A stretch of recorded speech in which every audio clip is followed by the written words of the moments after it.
Hello, TRBC family. Just want to give you a quick update as far as some of the things we're doing and planning for this summer.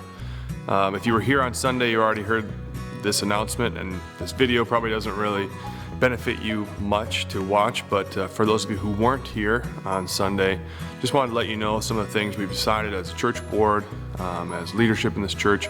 We were thinking really hard about what we want to do this summer, particularly with our Vacation Bible School program that's been a staple of our children's ministry for years and years and years, and we anticipate it will continue to be a staple of our ministries for years to come. However, this summer, with it being just so uncertain with what we can do and how we should address it, we decided that it would be wise to not hold a standard normal VBS this year, just because we don't know, to put that much work and that much effort into the VBS, which it does take a lot of time, a lot of preparation, a lot of people, a lot of moving parts, a lot of money and things that we would have to invest into it, not knowing what things are going to be like come the end of July like we were planning. We decided that instead we're going to do a couple other things. We're going to meet together as families for a couple of events throughout the summer where we can more easily keep an eye on our kids and work with our kids, as well as get to build memories, build relationships with our families. We can have relationships with other families in the church, with other kids within the church, and things like that, but also be able to do it in the safest way possible and in a way that I think will be the best, wisest way for us to kind of go through this interesting summer. As you know, kids are pretty difficult to keep from licking things and sneezing on each other and touching their faces and all these different things that we're supposed to keep from doing. And we're not going to be able to keep face masks on kids and things, especially young kids. And so we thought, maybe we could try to do VBS for just a little bit older kids, and then we know we'd be discluding a lot of the kids that would love to be there.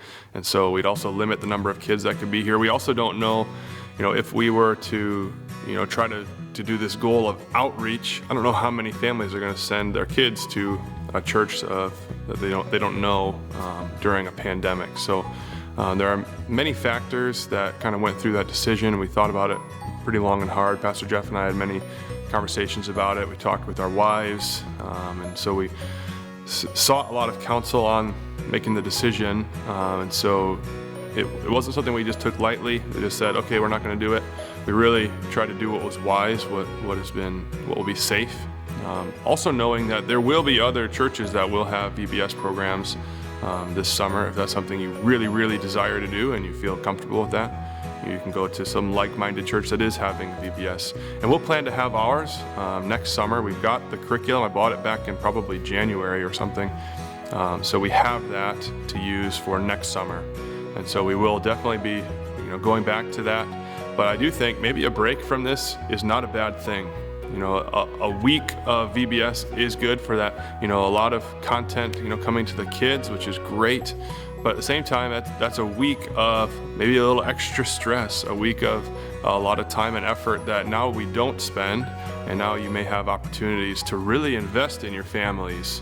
And so I challenge you not to think of this just as a canceled thing, as just a bummer or just a negative thing, but possibly as an opportunity, possibly as what could be a positive thing and could be a blessing for your family. We do these events, we do programs, and those are good, but sometimes we get so wrapped up into these programs that they really end up taking a lot of our time, a lot of our energy, and adding stress and adding things to making us spread very thin. So think of this as perhaps an opportunity. Think of, how can I maximize this extra time now to really invest intentionally at home?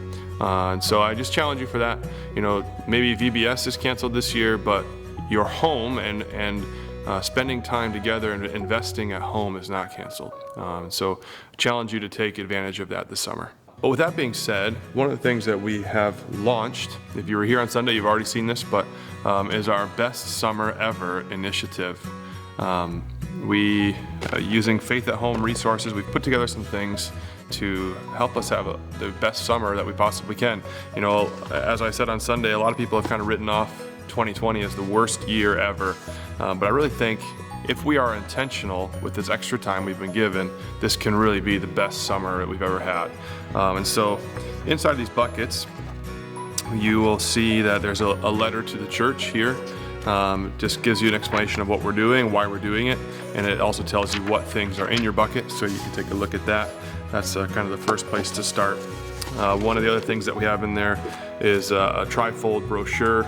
This just gives you lots and lots of ideas of things to do to be intentional, how to do that, what scripture could you memorize, what movies could you watch, what things could you have on your bucket list, using this bucket theme, what's on your bucket list this summer to accomplish, to do, what things you want to do for fun, what things you want to do spiritually.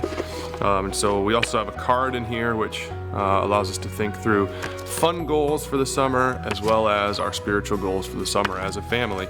And so you could think through that, whether your family is just one or your family is 10, whatever it is, you can think through your bucket list as a family. This is kind of a date night card that's in there. It says, couples to-do list, or not to-do list, bucket list, and it has some ideas on there of things you want to do. You can adapt that to be a family thing. It can be a date night with your spouse. It can be something that you want to do with your nieces and nephews, something like that. You can kind of adapt that for your needs. And one of the things that we're also really excited about in here is some ideas for missions and serving, ways that you can really be intentional about serving with your family this summer, because that's some of my best memories so far here as the youth pastor with our teens is the opportunities we've gotten to serve, at the Three Rivers food site or on our missions trips and things. Serving together, is fun, but also is meaningful and impactful, and it teaches our kids to not be self-centered and to think of others. And so you can look at some ways that you can get involved right here in Three Rivers and surrounding areas by looking at that resource. But also one of the coolest things that we have in here is our summer tech plan. And so I really want to encourage our families, myself included and my family included, to how to have discussions about the technology use that we pour ourselves into this summer. It's so easy to just turn on devices and kind of turn our brains off for long periods of time, and we need to talk through how much time we're going to spend in our technology instead of just saying no technology all summer. You just want to think through strategies for maybe earning time to spend on your video games and things like that, as well as maybe setting up time limits or something. So this gives you some ideas to think through that. And then as a family, you can write out your plan down here and you can actually sign it together as a covenant, keeping each other accountable to that. And then you actually have this physical bucket that comes with it. And so this is to be used for, tossing in just little mementos as you go throughout the summer, things that were fun, things that are memorable, things you want to look back on. You toss them in your bucket, whether that's a mini golf scorecard or something, or a quote, you write down a quote that one of your kids said that was really funny, or a verse that you memorized together, or something like that. And you toss it in this bucket so that, at the end of the summer, you can pour this out and look at all the things, and you can recognize all the different things that you've done and accomplished on your bucket list, and the ways you've been intentional as a family. We encourage you to come be a part of it with us, and we look forward to having really the best summer ever, regardless of how that looks. We look forward to seeing what God is going to do in our families this summer, and I really do think if we are intentional, this can be the best summer ever. So hope that's an encouragement to you. We hope to see you soon. We hope to see all the cool things you guys are doing with your buckets. But really remember, it's not about comparing your summer to someone else's. It's about just making it the best summer ever and investing intentionally into our families this summer. So that's an update on what we're doing, what we've been up to, and hopefully you'll be a part of it with us. Thanks.